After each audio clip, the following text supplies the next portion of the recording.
I never imagined that watching someone pose for professional photos in my own office would be the moment I realized I held the power to destroy an entire corporate dynasty. 26-year-old Brandon Walsh, the CEO's son, had just announced my reassignment on his first day as my new supervisor.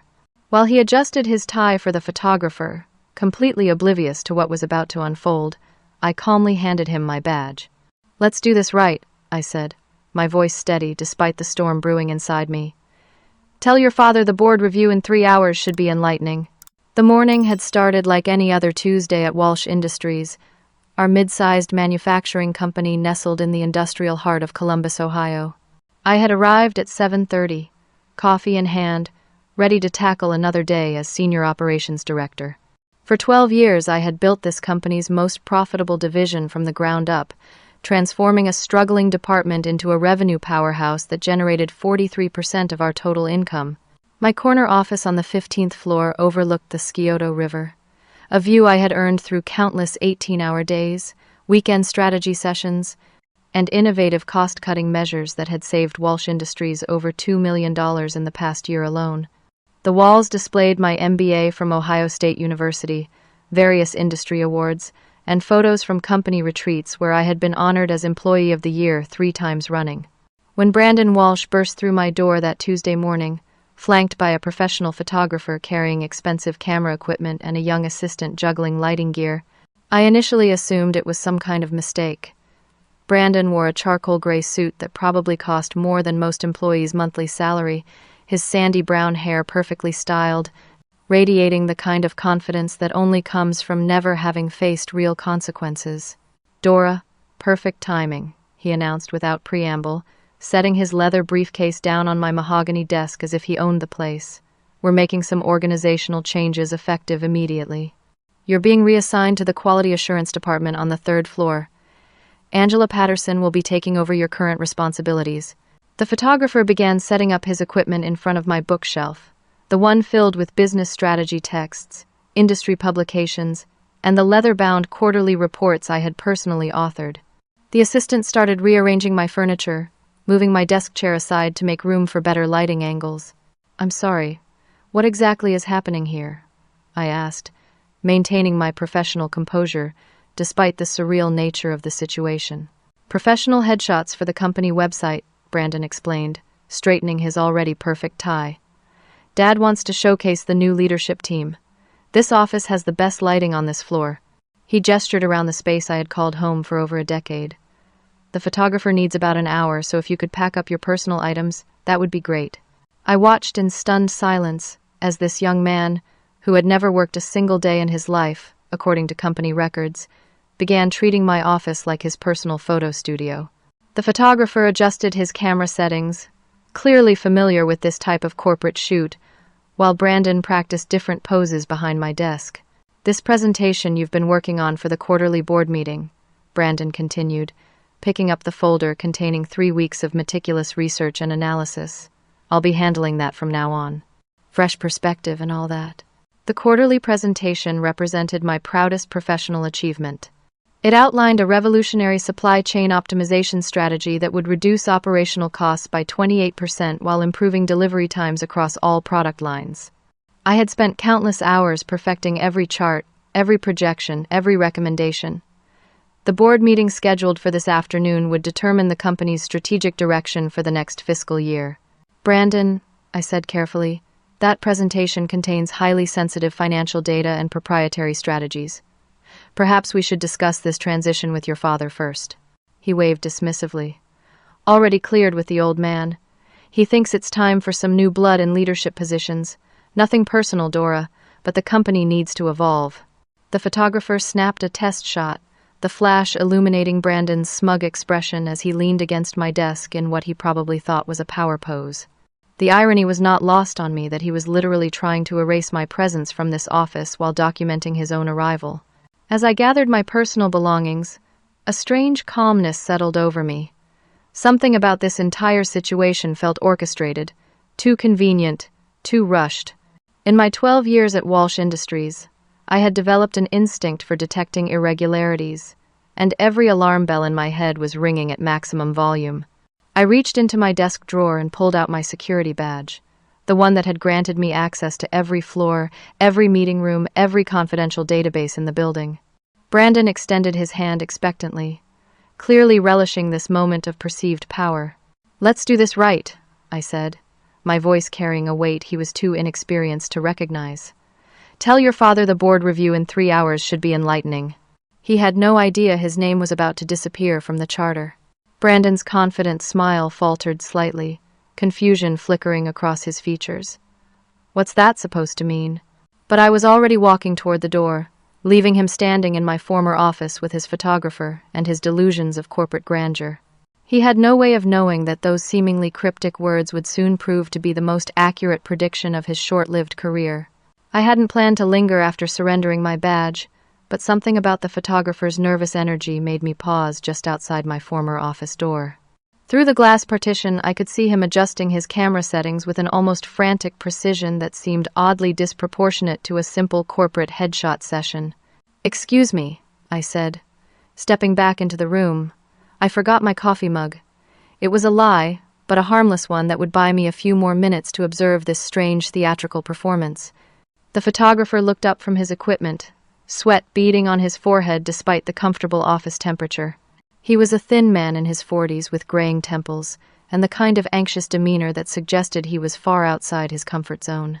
"Actually, ma'am, since you're still here," he said, glancing nervously at Brandon, who was adjusting his cufflinks in the reflection of my computer monitor, "could you help me coordinate the timeline shots?"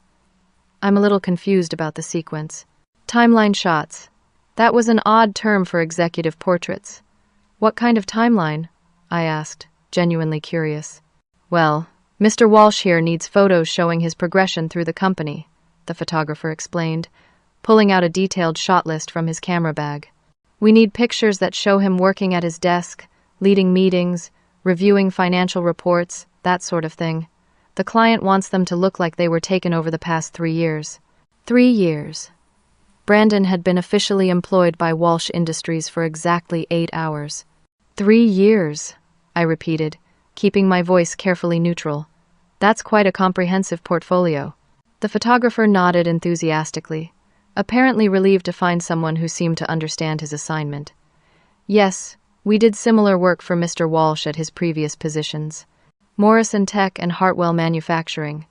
Same concept, showing career development over time." I felt my blood pressure spike. Morrison Tech had filed for bankruptcy 18 months ago amid allegations of financial misconduct. Hartwell Manufacturing had been dissolved under mysterious circumstances that involved a federal investigation. Both companies had mysteriously failed shortly after bringing in new young leadership. "Fascinating," I managed to say. "And how do you make the photos look authentic to different time periods?" "Oh, we change the wardrobe, adjust the lighting to match different seasons, vary the paperwork on the desk," he explained eagerly. "The trick is in the details.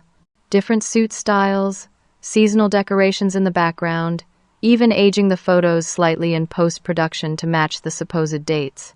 Brandon was becoming visibly agitated by this conversation. "Hey, Gary, can we just focus on getting these shots done? I have other appointments today." "Gary," the photographer nodded quickly. "Of course, Mr. Walsh. I just want to make sure we get everything the client specified." He turned back to me. "The hardest part is creating the impression of genuine workplace relationships.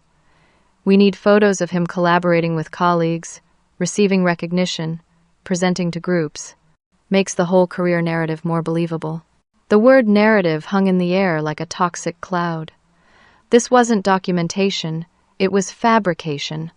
I was witnessing the creation of an entirely fictional professional history, complete with staged photos that would be backdated and inserted into company records to support whatever lies Brandon planned to tell about his qualifications. "That sounds like incredibly detailed work," I said, pulling out my phone under the pretense of checking messages. Instead, I quietly activated the voice recording app, a habit I had developed during contentious vendor negotiations. The client must have very specific requirements. "Oh, absolutely," Gary continued, apparently grateful for someone who showed interest in his craft. "They want everything documented from his first day as a junior analyst through his promotion to department head. We even need shots of him receiving awards, attending company celebrations, building relationships with key stakeholders." But Brandon just started working here today, I said, the words slipping out before I could stop them. Gary's face went pale. Brandon's head snapped around so fast I worried he might injure his neck. What she means is, Brandon said quickly, today is my first day in this particular office. I've been working remotely and in other departments for years. Gary looked confused but nodded slowly. Right, of course. The client did mention something about that. Work from home arrangements during the pandemic and all that. I smiled pleasantly while my mind raced. The pandemic had ended over 2 years ago, and Walsh Industries had never offered remote work options for management positions. Brandon was improvising, and poorly. Well, I should let you professionals get back to work, I said, moving toward the door again. Good luck with your timeline project. As I walked away, I heard Brandon's voice drop to an urgent whisper. Gary, maybe we should keep the conversation focused on the photos, okay? Less chatting about the technical details. But it was too late. I had already learned enough to confirm my worst suspicions. This wasn't just a case of nepotism or unqualified hiring. This was something far more sinister. A carefully orchestrated fraud that involved creating false documentation to support fabricated credentials. I made my way to the elevator, my mind processing the implications of what I had just witnessed. Brandon wasn't just taking my job, he was systematically erasing my contributions while constructing an elaborate lie about his own qualifications. The photos being taken in my office would eventually show him working at my desk, surrounded by my achievements, positioned as the architect of my successes. As the elevator descended, I realized that my cryptic comment about the board review was more prophetic than I had intended. Something was about to be exposed this afternoon, and it would be far more explosive than a simple case of workplace politics. My phone buzzed with a text message from my assistant, Jennifer. Brandon Walsh has requested access to all your client files and project documentation. He says it's urgent. What should I tell him? I typed back quickly.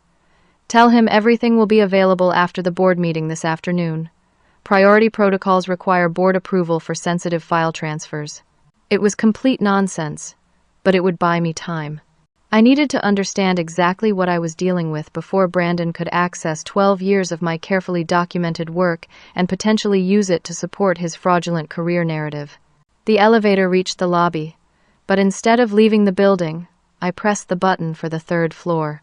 Quality assurance was supposedly my new department, but I had no intention of reporting there just yet. I had research to do, and Brandon's overconfident assumption that I would simply disappear quietly was about to prove spectacularly wrong. Walking through the 3rd floor corridors, I couldn't shake the image of Gary, the photographer's nervous face as he described creating fake career timelines. How many other companies had he helped Brandon deceive? How many other employees had been displaced by this elaborate charade? My phone buzzed again, this time with a call from an unknown number. I debated whether to answer, but curiosity won. Dora Martinez speaking. Miss Martinez, this is Detective Sarah Chen from the Columbus Police Department's Financial Crimes Unit. We've been investigating some irregularities at Walsh Industries, and your name has come up as someone who might be able to provide insight into the company's recent operations. I stopped walking. What kind of irregularities? The kind that typically involve falsified documents, embezzlement, and conspiracy to commit fraud. Would you be available to speak with us this afternoon? I looked at my watch. The board meeting was scheduled for 3 o'clock. Detective, I think you're going to find this afternoon very interesting indeed. 20 minutes later, I found myself back on the 15th floor, this time using the maintenance stairwell to avoid Brandon and his photographer. The quality assurance department could wait. I had more pressing matters to investigate, and my former computer held the key to understanding the full scope of what was happening. Jennifer's desk sat empty outside my former office.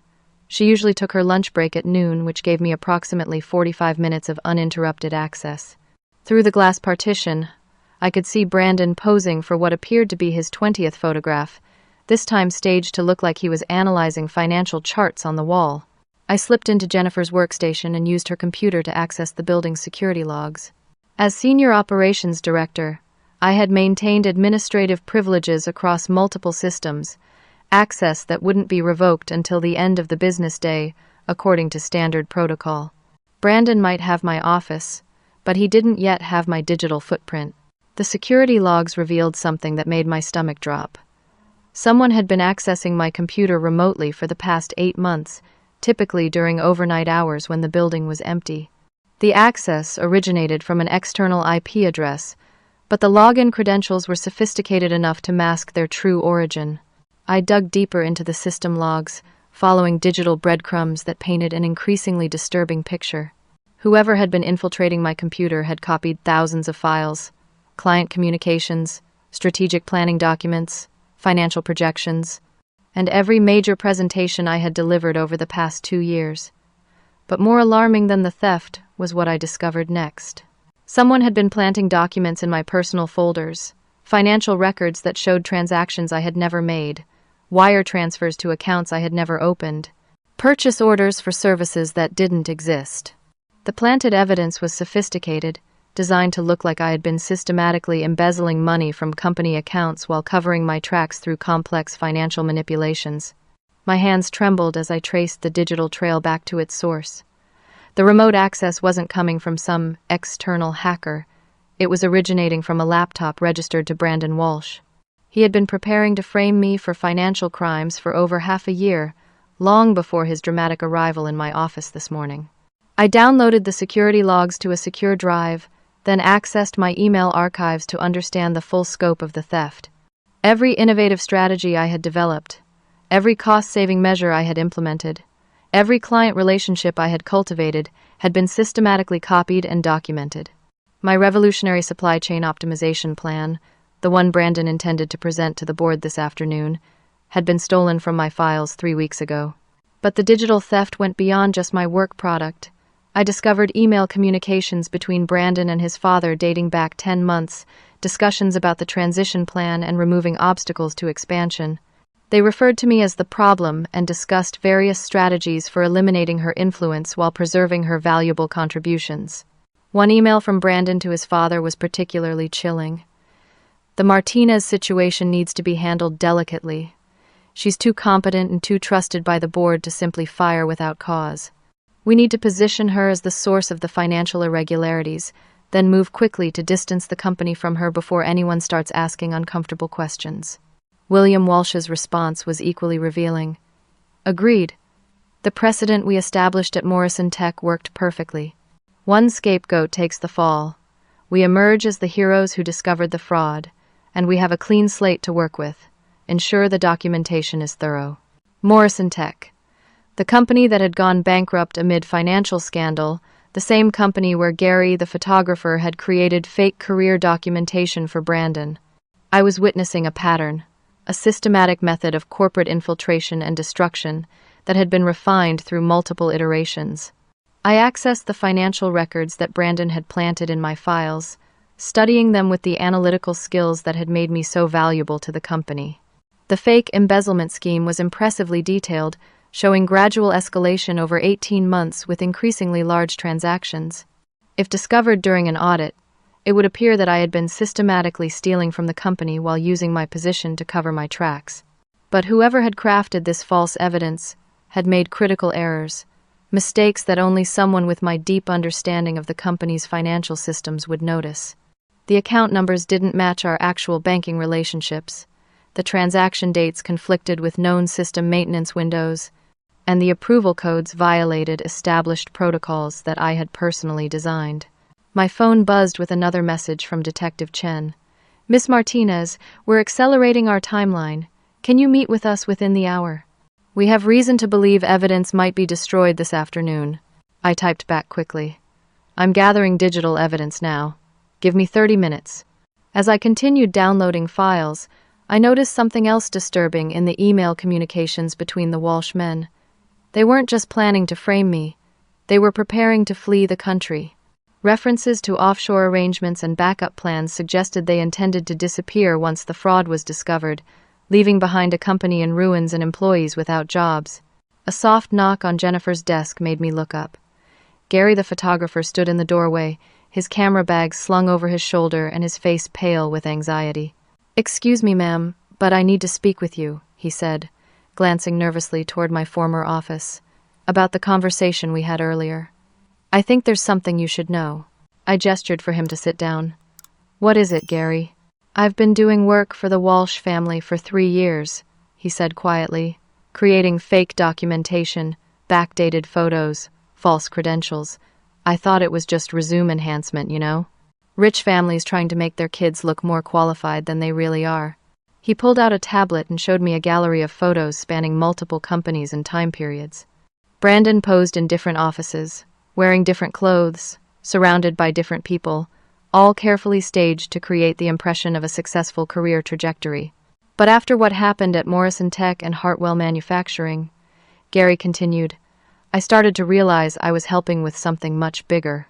Both those companies collapsed within months of Brandon's arrival, and a lot of good people lost their jobs. I leaned forward. What exactly happened at those companies? Same pattern every time, Gary explained. Brandon gets hired for a senior position he's not qualified for. Someone gets framed for financial misconduct. The family extracts whatever value they can, then everything falls apart. I've been documenting it all, just in case. He swiped through more photos, showing me images from inside Morrison Tech and Hartwell Manufacturing. The progression was identical.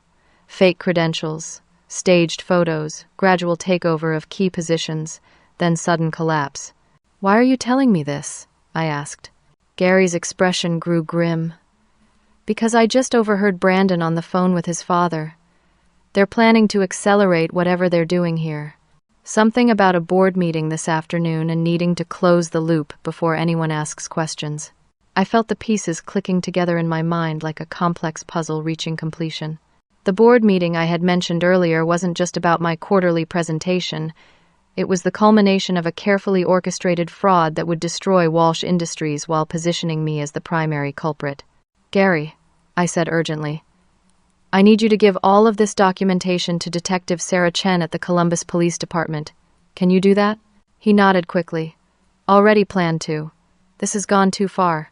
As Gary hurried toward the elevators, I turned back to the computer screen and discovered one final piece of evidence that made my blood run cold. Hidden deep in the email archives was a conversation between Brandon and an unknown contact discussing the final transfer scheduled for 4 o'clock this afternoon, exactly 1 hour after the board meeting. They weren't just planning to frame me for embezzlement. They were planning to actually steal the money and disappear, leaving behind a destroyed company and a fabricated paper trail that would ensure I spent years in federal prison for crimes I didn't commit. I looked at my watch. 1:45. The board meeting was scheduled for 3 o'clock, and I still didn't know who among the board members might be involved in this conspiracy. But one thing was clear. The cryptic warning I had given Brandon about the board review was about to become the most important prediction of my career. I had just finished copying the last of the incriminating files when the sound of raised voices erupted from my former office. Through the glass partition, I could see William Walsh storming across the room, his usually composed demeanor cracked with visible anger. The photographer had apparently finished his session and departed, leaving Brandon alone to face his father's fury. Rather than leave immediately, I found myself drawn to the adjacent conference room, a space I had used countless times for client meetings. The walls between these offices were surprisingly thin, designed more for visual privacy than acoustic isolation. If I positioned myself near the shared wall, I could hear every word of what promised to be a very revealing conversation. "You idiot," William's voice carried clearly through the partition. "What did you mean by telling her the board review would be enlightening?" "What board review?" Brandon's response sounded defensive and confused. "She was the one who mentioned it, not me. Said something about you not knowing your name was about to disappear from the charter. I thought she was just being dramatic." "Dramatic?" William's voice rose dangerously. "Dora Martinez doesn't do dramatic, you fool. She's the most methodical, analytical person in this company. If she said that, she knows something." I pressed closer to the wall, my heart pounding as the conversation continued. "Look, Dad, maybe you're overreacting," Brandon said. "She's just upset about losing her position. People say things when they're emotional." "You clearly don't understand who you're dealing with," William replied sharply. "Dora built this company's most profitable division from nothing. She has access to financial records going back 12 years. If she's discovered any irregularities in our operations." "What irregularities?" Brandon asked, and I could hear genuine confusion in his voice. I thought this was just about positioning me for leadership and getting rid of someone who might block my advancement. William's laugh was bitter, and humorless. "Son, there's a lot about our business model you don't understand yet. Walsh Industries isn't just a manufacturing company. We're a laundering operation." The words hit me like a physical blow. I grabbed the edge of the conference table to steady myself as William continued his explanation. "The legitimate operations are window dressing," he said matter-of-factly. "We process payments through fake contracts, inflate invoicing for non-existent overseas suppliers, and wash money through what appears to be normal business operations. Dora's division has been the perfect front because her work is so exemplary that no one questions the financial flows she manages." "Money laundering?" Brandon's voice cracked slightly. "Dad, that's federal prison time." "Only if you get caught," William replied calmly. "We've been doing this for 5 years, processing approximately $2 million annually through various schemes. Dora's excellent reputation and analytical skills have been invaluable for legitimizing transactions that would otherwise raise red flags." I felt sick. My dedication, my innovative strategies, my pride in building something meaningful had all been corrupted into facilitating criminal activity. Every award I had received, every recognition of my division's success, had been built on a foundation of illegal money laundering. The expensive gifts we gave her for work anniversaries, the bonuses, the recognition, William continued, it was all part of building a financial profile that would support embezzlement charges when the time came to eliminate her. "Eliminate her?" Brandon sounded genuinely shocked. "Not literally, you idiot," William snapped. "Frame her for the financial crimes we've been committing. She takes the fall. We emerge as the victims who discovered her fraud, and we have a clean slate to work with." Through the wall, I could hear Brandon pacing, his footsteps echoing in my former office. "This is what we did at Morrison Tech and Hartwell Manufacturing?" he asked. "Exactly. We infiltrate a successful company, identify a key employee with access to financial systems, use their position to facilitate money laundering, then frame them for embezzlement before moving on to the next target." I realized I was holding my breath. The casual way William described destroying lives and businesses was terrifying in its sociopathic detachment. "But what if Dora has discovered what we're doing?" Brandon asked. "What if she's gathered evidence?" "Then we accelerate the timeline," William replied grimly. "We have the planted evidence in her computer files, the fake financial records showing her embezzlement, and the documentation Gary created showing your legitimate career progression. If necessary, we can trigger the endgame today." "What endgame?" "We transfer the remaining funds to our offshore accounts, file criminal charges against Dora for embezzlement, and disappear to a non-extradition country. I have a private jet on standby and arrangements in place." The conference room suddenly felt suffocatingly small. These men weren't just planning to ruin my career, they were planning to steal millions of dollars and leave me to face federal charges for their crimes. "How much money are we talking about?" Brandon asked. "Approximately $12 million accumulated over 5 years of operations.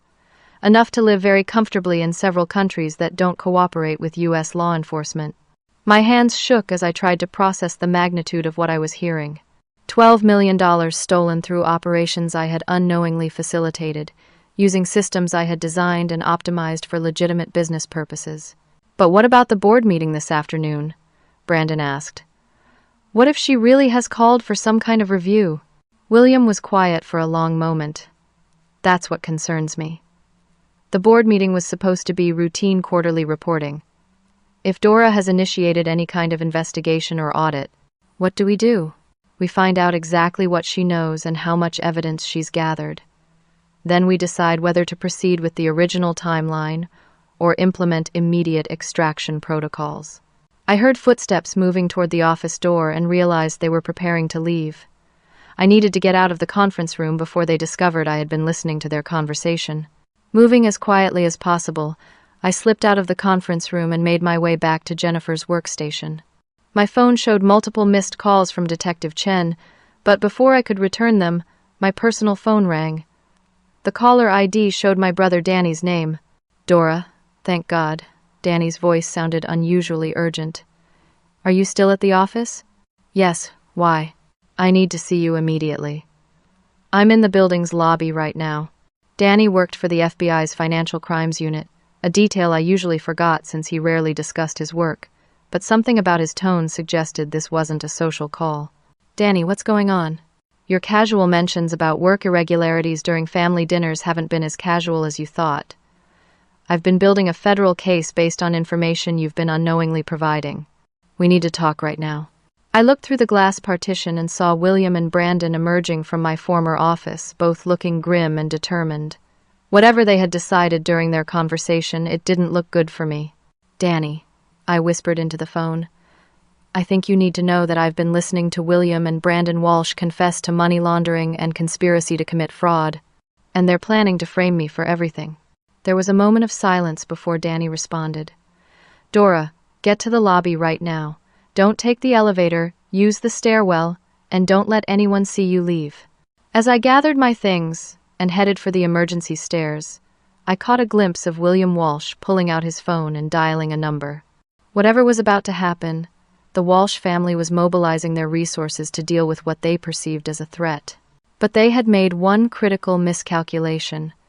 They assumed I was just an innocent victim who had stumbled into their conspiracy by accident.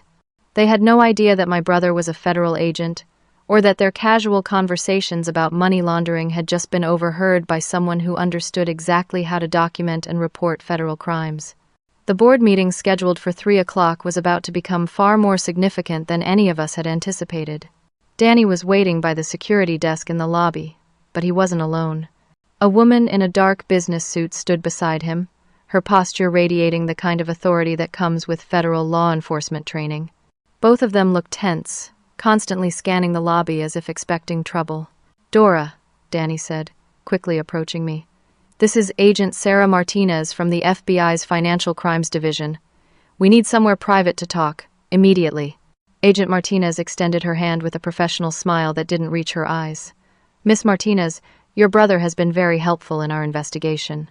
We understand you may have gathered some additional evidence today?" I glanced around the busy lobby, aware that employees and visitors were beginning to notice our intense huddle near the security desk. "There's a coffee shop across the street," I suggested. "More private than anywhere in this building." 5 minutes later, we were seated in a corner booth at Santos Coffee, the small cafe that had become my refuge during particularly stressful workdays.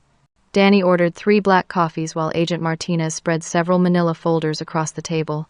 "Dora," Danny began, his voice carrying the weight of months of suppressed information, "those casual conversations we've been having about work irregularities during family dinners haven't been as casual as you thought. I've been assigned to investigate Walsh Industries for 8 months. I stared at my younger brother, trying to reconcile the Danny who complained about Mom's overcooked pot roast with the federal agent sitting across from me. "You've been investigating my company? Why didn't you tell me?" "Because you were our best source of inside information," Agent Martinez explained, opening one of the folders to reveal surveillance photos of the Walsh family. "Your brother has been carefully documenting every detail you've mentioned about unusual financial transactions, unexplained changes in company procedures, and suspicious behavior from leadership." Danny pulled out a small recording device. "Remember 3 weeks ago when you mentioned that the company had been receiving unusually large payments from overseas suppliers you'd never heard of? That gave us the lead we needed to trace the money laundering network." I thought back to that Sunday dinner conversation, remembering how I had casually mentioned some odd discrepancies in our accounts receivable reports. I had been frustrated by the irregularities but hadn't suspected anything criminal. "And 2 months ago," Agent Martinez continued, "when you told Danny about William Walsh's frequent business trips to countries with loose banking regulations, that helped us understand the scope of their operations. The full magnitude of the situation was beginning to dawn on me. You've been building a federal case using information I provided without knowing it was for an investigation." "Exactly," Danny confirmed. "But we've been limited to external surveillance and financial records analysis. We needed someone with inside access to company systems to gather the evidence required for prosecutions." Agent Martinez leaned forward. "Your brother convinced our team that you could be trusted to help once you understood what was at stake. But then your phone call this morning changed everything." I pulled out the digital recorder I had been using to document the day's events. "I've been recording conversations all morning. I have Brandon Walsh confessing to document fraud, William Walsh admitting to money laundering, and evidence of a conspiracy to frame me for embezzlement." Danny's eyes widened as I played back portions of the conversations I had overheard. The recordings of William explaining their money laundering operation and discussing their previous crimes at other companies clearly demonstrated federal violations. "This is exactly what we needed," Agent Martinez said, making notes as the recordings played. "Combined with the financial evidence we've gathered independently, this gives us grounds for immediate arrests." "But there's a problem," I continued, explaining about the planted evidence in my computer files and the fake documentation Gary the photographer had been creating. "They're planning to frame me for the crimes they've been committing." Agent Martinez and Danny exchanged glances. "We know about the planted evidence," Danny said. "We've been monitoring their digital activities for weeks. The fake financial records in your files are obviously fabricated to anyone with forensic accounting training. Plus," Agent Martinez added, "we have recordings of William Walsh discussing the frame-up strategy. Your phone call this morning accelerated our timeline, but we've been preparing for simultaneous arrests for over a month." I felt a mixture of relief and lingering anxiety. "What about the board meeting this afternoon? William mentioned something about triggering an endgame if they felt threatened." Danny checked his watch. 2:30. "We need to move quickly. Our team is already positioned around the building, but we need you to attend that board meeting as planned." "You want me to walk back into that situation?" I asked incredulously. "It's the safest way to ensure we catch them in the act," Agent Martinez explained. "We have surveillance equipment in place, and our team will be monitoring everything. If they attempt to implement their escape plan during the meeting, we'll have them on additional conspiracy charges." My phone buzzed with a text message from Jennifer.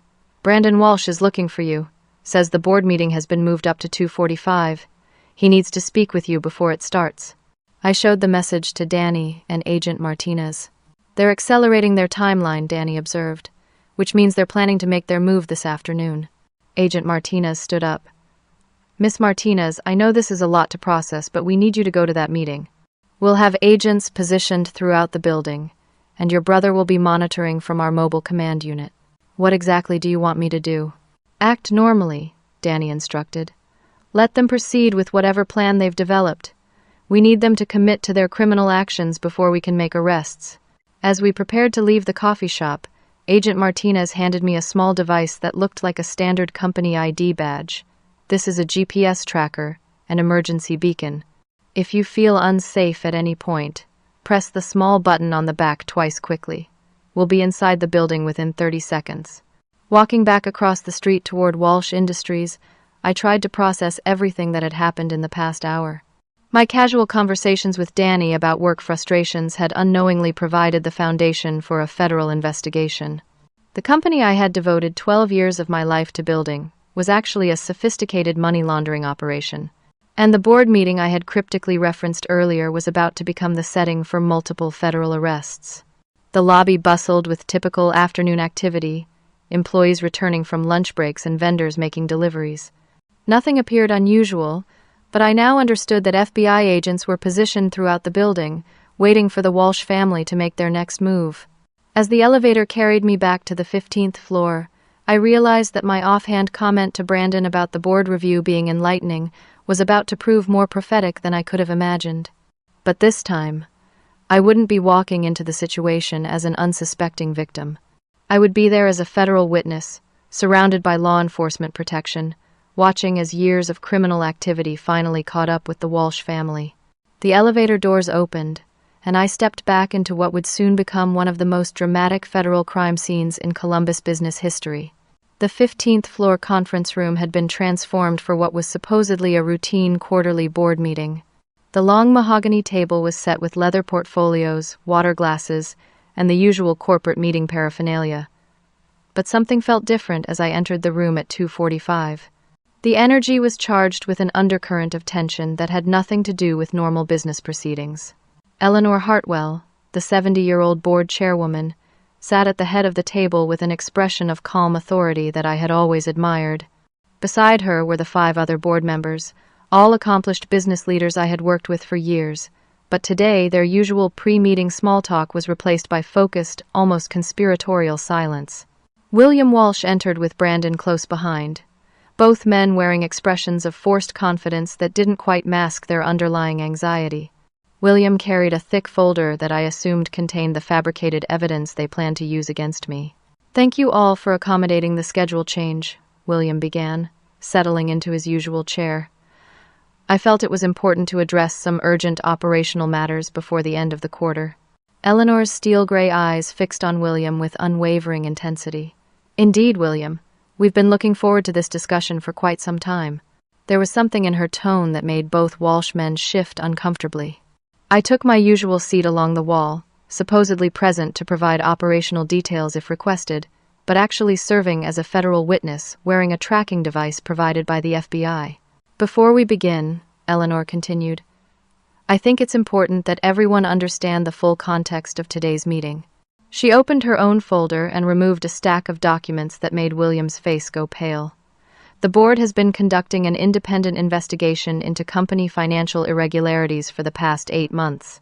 The conference room fell silent, except for the hum of the ventilation system. Brandon's confident demeanor evaporated as Eleanor continued speaking. "We hired Blackstone Forensic Accounting to conduct a comprehensive audit of all company financial activities. Their findings have been quite illuminating." Eleanor's voice carried the weight of decades spent in corporate boardrooms. "William, would you care to explain why $12 million has been processed through fake overseas supplier contracts over the past 5 years? William attempted to maintain his composure, but sweat was beginning to bead on his forehead. "Eleanor, I'm not sure what you're suggesting, but any irregularities in our supplier relationships can be easily explained through routine business development initiatives." "Routine business development?" Eleanor's eyebrow arched skeptically. "Is that what you call creating fictional companies in countries with loose banking regulations and processing payments for non-existent services?" Brandon looked like he was going to be sick. "Dad, what is she talking about?" But Eleanor wasn't finished. "Board members, I think it's time we shared the full scope of our investigation with Mr. Walsh and his son." One by one, the board members revealed documents that painted a comprehensive picture of the Walsh family's criminal activities. Margaret Thompson, the former federal prosecutor who served as our legal affairs liaison, presented evidence of document fraud spanning multiple companies. David Rodriguez, our financial oversight specialist, detailed the money laundering scheme that had been operating through Walsh Industries. Patricia Chen, the risk management expert, outlined similar patterns of fraud at Morrison Tech and Hartwell Manufacturing. "How long have you known?" William asked, his voice barely above a whisper. "We became suspicious 18 months ago, when David noticed unusual patterns in our financial reports," Eleanor explained. "But we've been actively investigating since we learned about your son's plans to join the company 8 months ago." 8 months. The same timeline Danny had mentioned for the federal investigation. I was beginning to understand that this wasn't a coincidence. "The board has been working closely with federal investigators," Margaret Thompson announced, her prosecutor's instincts evident in her direct approach. "We've been gathering evidence and waiting for the right moment to act." Brandon's voice cracked as he spoke. "Federal investigators?" Eleanor's expression remained stern but not unkind. "Brandon, your father has involved you in a criminal conspiracy that spans multiple states and several years. The FBI has been monitoring your family's activities, and they have sufficient evidence to prosecute both of you for money laundering, fraud, and conspiracy." The conference room door opened, and Agent Martinez entered with 3 other federal agents. Danny followed close behind, his FBI credentials clearly visible. "William and Brandon Walsh," Agent Martinez announced, "you're under arrest for conspiracy to commit money laundering, mail fraud, wire fraud, and violation of the Federal RICO Act." As the agents read the Miranda rights, William turned to me with an expression of pure fury. "This was you, wasn't it? You set all this up." Eleanor spoke before I could respond. "Actually, William, this was us. The board has been protecting Dora and using her exceptional work performance as cover for our investigation. We needed someone with high-level access who was completely clean and trustworthy." The pieces were falling into place. The board hadn't just discovered the Walsh family's crimes. They had been actively working with federal authorities to build an airtight case. My unknowing cooperation with Danny's investigation, my access to financial systems, and my obvious integrity had made me the perfect unwitting partner in their operation. "The photographer you hired to create fake credentials," Margaret added, "has been working with federal authorities for 6 weeks. Every conversation he had with Brandon this morning was recorded as evidence. Gary hadn't been a nervous amateur. He had been an undercover federal operative gathering final evidence for the prosecution. And the board meeting you mentioned this morning, Eleanor said, addressing me directly for the first time, was actually a predetermined signal phrase we had arranged with federal authorities. When you told Brandon the board review would be enlightening, it triggered the final phase of our operation. I stared at Eleanor in amazement. You knew I would say that? We hoped you would recognize that something was wrong and make a comment that would give us an opening to act, she replied. Your integrity and analytical instincts made you the perfect early warning system for their fraudulent activities. As federal agents escorted the Walsh men from the conference room in handcuffs, Eleanor turned to me with an expression that was both professional and genuinely warm. Dora, the board has been planning to offer you the position of interim CEO while we restructure the company under federal oversight. Would you be interested in discussing that opportunity? I looked around the conference room at these 5 accomplished professionals who had been secretly working to protect the company and its employees from criminals who had infiltrated our leadership. My offhand comment about an enlightening board review had been more accurate than I could have possibly imagined. Eleanor, I said, I think that conversation would be very enlightening indeed. As the conference room cleared of federal agents and the arrested Walsh family members, Eleanor gestured for me to remain seated. Agent Martinez returned a few minutes later with Danny, and a man I didn't recognize carrying a briefcase full of electronic equipment. Dora, Agent Martinez began, there's quite a bit more you need to understand about what's been happening here. This wasn't just a spontaneous investigation triggered by suspicious activity. This has been one of the most complex financial crime sting operations the Bureau has conducted in recent years. The man with the briefcase was introduced as Special Agent Thomas Richardson, the lead investigator for what was apparently called Operation Clean Slate. As he began removing recording devices and surveillance equipment from around the conference room, the scope of the operation became clear. We've been running a coordinated federal investigation for 14 months, Agent Richardson explained. Your brother Danny wasn't assigned to this case by coincidence. When our financial crimes unit identified Walsh Industries as potentially connected to a larger money laundering network, we specifically requested an agent who had a family connection inside the company. I looked at Danny with a mixture of admiration and mild irritation. So every family dinner conversation where I complained about work was actually part of a federal investigation? Not initially, Danny admitted. But once I realized the scope of what the Walsh family was doing, every detail you mentioned became valuable intelligence. Your casual observations about unusual financial patterns, William's mysterious business trips, and the company's inexplicably rapid growth all helped us understand their operations. Eleanor leaned forward. The board became involved when Agent Richardson approached me privately 6 months ago. As former federal judge, I understood the legal implications and agreed to help gather evidence. Former federal judge? I had always known Eleanor was accomplished, but I hadn't realized the full extent of her background. 22 years on the federal bench before retiring to private sector consulting, she confirmed. When Agent Richardson explained the Walsh family's pattern of targeting successful companies, destroying them through fraud, and leaving innocent employees to face criminal charges, I couldn't stand by and watch it happen to Walsh Industries. Agent Martinez opened her laptop and showed me surveillance footage from throughout the building. We've had cameras and recording equipment in place for 8 weeks. Every conversation between William and Brandon, every phone call to their offshore contacts, every meeting with their money laundering associates has been documented. The footage showed Brandon and William in various locations throughout the building, discussing their criminal activities with the casual confidence of people who believed they were completely safe from detection. They had no idea that their every word was being recorded by federal agents. The photographer this morning, Agent Richardson continued, was actually Special Agent Gary Thornton. He's been undercover for 2 months, creating fake documentation for Brandon while gathering evidence of systematic fraud. Every photo session, every conversation about creating false credentials, was recorded as evidence. I thought about Gary's nervous demeanor and apparent anxiety during our conversation. He hadn't been an amateur criminal. He had been a federal agent maintaining his cover while gathering final pieces of evidence. But here's what you don't know about this morning's events, Danny said, pulling out his own recording equipment. When you called me about overhearing William and Brandon's conversation, we were already positioned to make arrests. Your call accelerated our timeline, but we've been prepared for this moment for weeks. Agent Martinez showed me a detailed timeline of the day's events. At 7:15 this morning, we intercepted communications indicating the Walsh family was planning to accelerate their escape timeline.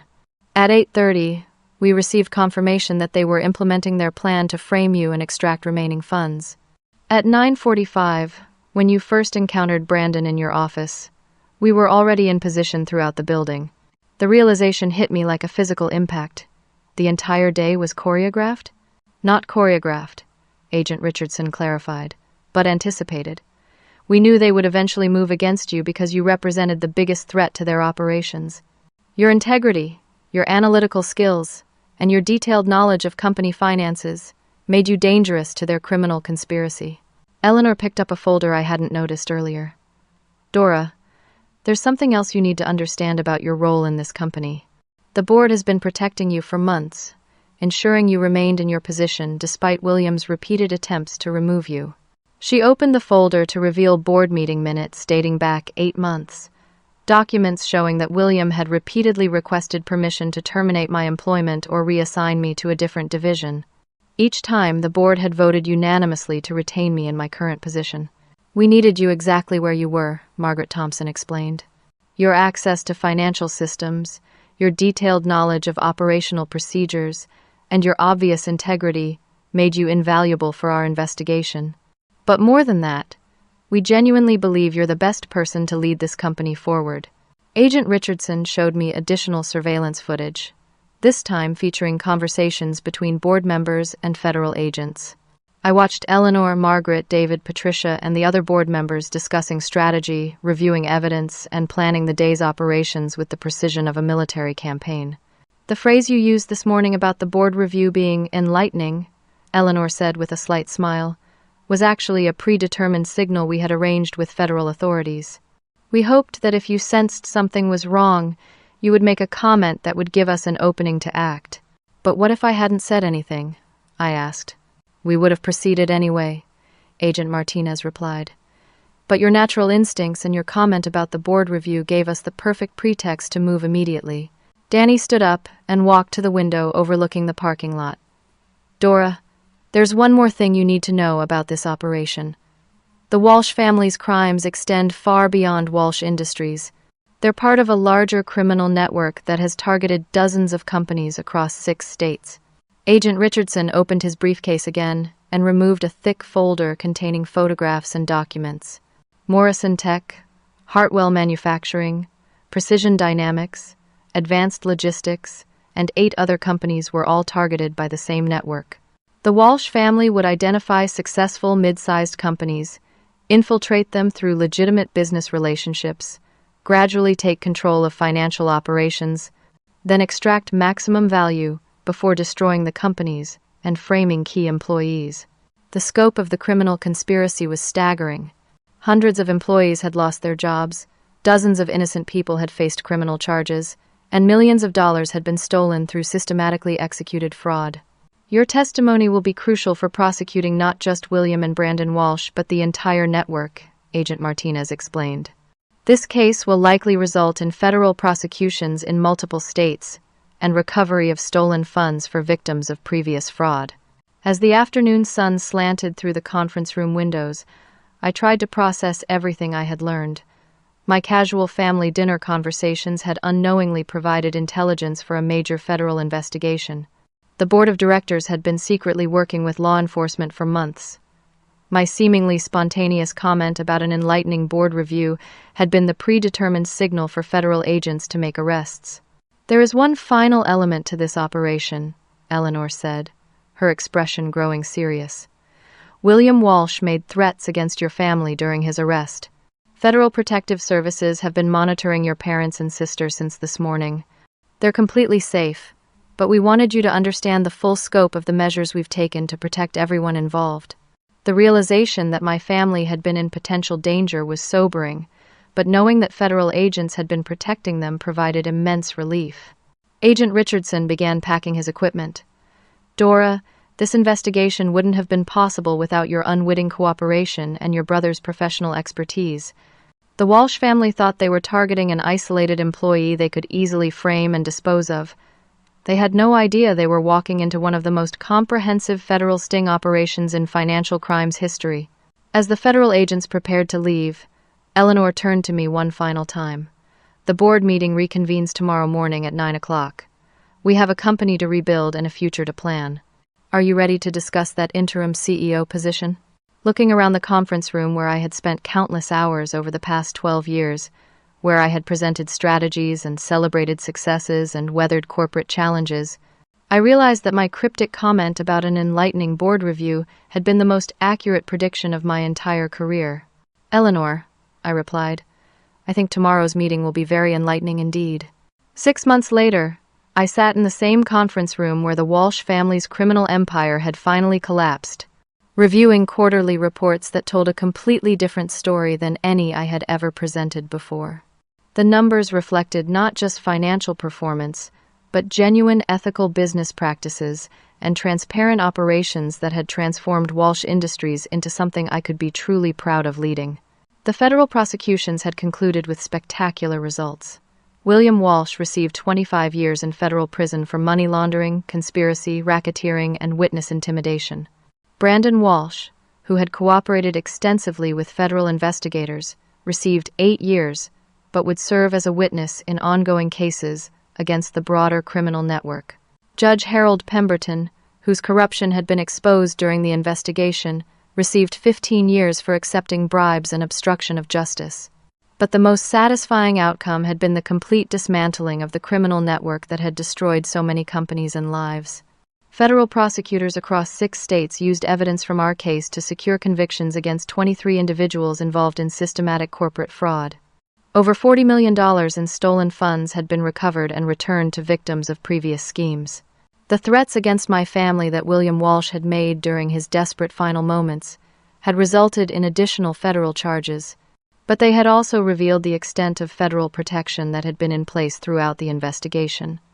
My parents and sister had never known they were being guarded by federal agents, but the knowledge that law enforcement had been protecting everyone I cared about provided closure to what had been the most terrifying aspect of the entire ordeal. Gary Thornton, the federal agent who had posed as a nervous photographer, had been awarded the FBI's Excellence in Undercover Operations Medal for his work on our case. His recordings of Brandon's admissions to document fraud had provided crucial evidence for multiple prosecutions. When I finally met him out of character, he was confident, professional, and nothing like the anxious amateur he had portrayed so convincingly. Eleanor Hartwell had officially stepped down as board chairwoman but remained as senior advisor, helping me navigate the transition from interim to permanent CEO. Under her guidance, and with the board's support, we had implemented transparency and oversight measures that became industry standards for preventing corporate fraud. The employee protection policy we established ensured that anyone who reported suspicious activities would be supported rather than punished, with legal protections and career advancement opportunities for ethical behavior. We had created an environment where doing the right thing was not just encouraged but rewarded. My brother Danny had been promoted to lead the FBI's new corporate fraud task force, a specialized unit created specifically to combat the type of systematic business infiltration and destruction perpetrated by criminals like the Walsh family. His expertise gained from our case made him uniquely qualified to prevent other companies and employees from experiencing what we had endured. The company itself had not just survived the transition, it had thrived. Without the burden of supporting criminal money laundering operations, our legitimate business activities generated higher profits and attracted better clients. The innovative strategies I had developed over 12 years, no longer tainted by association with illegal activities, had transformed Walsh Industries into the most profitable ethical manufacturer in our region. We had established a victim assistance program using recovered funds to help employees from other companies that had been destroyed by the Walsh network and similar criminal organizations. Providing job placement services, financial counseling, and legal support to people who had been framed for crimes they didn't commit became one of our most meaningful initiatives. The scholarship fund we created for business students committed to ethical practices had already supported 15 students pursuing careers in corporate transparency and fraud prevention. Each scholarship recipient spent a summer working at Walsh Industries, learning about ethical business practices and the importance of speaking up when something seems wrong. Congressional hearings on corporate fraud prevention had featured my testimony about the importance of employee protection and the need for stronger oversight of mid-sized companies that often fell through regulatory gaps. The legislation that resulted from those hearings included provisions specifically designed to prevent the type of systematic infiltration and destruction we had experienced. But perhaps the most personally satisfying outcome was the transformation of company culture. Employees who had worked in fear of arbitrary management decisions now operated in an environment of transparency and mutual respect. Productivity had increased 28%, employee satisfaction surveys showed record-high scores, and we had become an employer of choice for top talent in our industry. The new employee orientation program I had developed included a comprehensive section on recognizing and reporting potential fraud, ensuring that every person who joined our company understood their role in maintaining ethical operations. We wanted everyone to feel empowered to ask questions and raise concerns without fear of retaliation. As I prepared for the 6-month anniversary celebration we had planned for employees and their families, I reflected on how my seemingly casual comment about an enlightening board review had triggered events that changed hundreds of lives for the better. What had started as a moment of frustrated defiance had evolved into a comprehensive victory for justice and ethical business practices. The ribbon-cutting ceremony for our new Ethical Compliance Center would be attended by my parents, who had flown in from Cleveland, despite their lingering amazement that their daughter was now CEO of a major manufacturing company. My sister had driven down from Detroit with her family, proud to show her children what their aunt had accomplished through determination and integrity. The final element of our transformation was the corporate motto we had adopted: integrity creates opportunity. It reflected our belief that doing the right thing, even when it appears threatening to short-term interests, ultimately creates possibilities far greater than anything achievable through compromise or silence. Standing in the same office where Brandon Walsh had once posed for fraudulent photographs, I looked out at the Scioto River and remembered the morning when I had thought my career was ending. Instead, it had been the beginning of the most meaningful and successful period of my professional life. The intercom buzzed with a call from Jennifer, who had been promoted to executive assistant and had become one of my most trusted advisors. "Dora, the ribbon-cutting ceremony is ready to begin. The local news crews are here, and Congressman Bradley just arrived with the federal delegation." Walking toward the elevator, I thought about all the people whose lives had been improved by our commitment to transparency and ethical practices. Employees who felt secure in their positions, clients who trusted our integrity, federal agents who had successfully dismantled a criminal network, and victims of previous fraud who had received justice and compensation. The elevator descended toward the lobby where hundreds of people were gathered to celebrate not just our company's transformation, but the principle that integrity and courage can triumph over even the most sophisticated criminal conspiracies. As the doors opened and I stepped into the celebration, I realized that the most important lesson from our experience was simple but profound. When something seems wrong, speaking up is always the right choice, because truth and justice create opportunities that no amount of criminal sophistication can ultimately defeat. The future stretched ahead with unlimited possibilities, built on a foundation of ethical practices and honest relationships that would ensure our success for generations to come. Have you ever found yourself in a situation where you suspected something was wrong but weren't sure whether to speak up? Share your experience in the comments below. If this story resonated with you, please like this video and subscribe for more stories about courage, justice, and the power of doing what's right. Don't forget to share this with anyone who might benefit from understanding that integrity always creates the best opportunities, even when the path forward seems uncertain. Thank you for joining me on this journey, and I hope you'll remember that your voice and your values matter more than you might realize.